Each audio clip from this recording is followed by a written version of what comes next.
Hello, I'm Hans Johnson, Bren Policy Fellow at the Public Policy Institute of California. And in this video, I'm going to talk about student debt and the value of a college degree. Skyrocketing tuition and fees, increasing student debt, and a weak economy have led many to wonder whether the benefits of going to college are worth the cost. More students than ever are taking on student loans, a troubling trend that suggests that college is becoming less accessible to many students, even as our economy requires greater numbers of highly educated workers. In this video, I review the status of student debt in California and consider that debt in the light of economic benefits of attaining a college degree. Student debt has increased notably in recent years. In 2010, almost half of California freshmen took out a student loan. 10 years earlier, less than a third did so. Moreover, the size of those loans has increased. Among freshmen in California, the average loan amount increased 36% between 2005 and 2010, reaching almost $8,000 for just that first year alone. Whether a student takes out loans and the amount of those loans depends a lot on where that student went to school. Students at private colleges are much more likely than students at the state's public colleges to take out loans, and the amounts of those loans are substantially higher at private institutions. Of particular concern are students at private, for-profit colleges.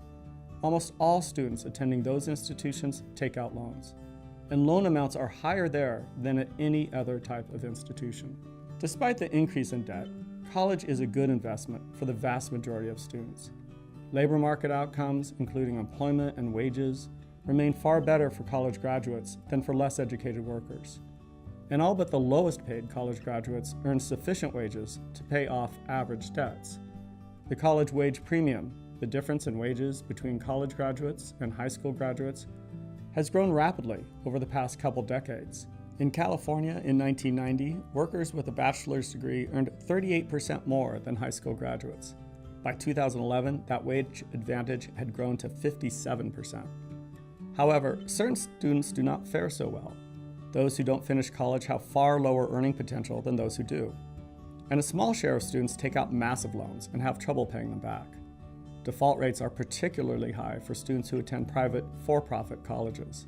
California policymakers and higher education officials have helped ensure that student debt is lower in California than in the rest of the United States. Many years ago, they did this by keeping tuition low. More recently, they have expanded grant aid to students attending public institutions. High graduation rates, coupled with strong labor market outcomes, have kept default rates on student loans very low for students who attended the University of California, the California State University, and for those who attended almost all private nonprofit colleges in the state.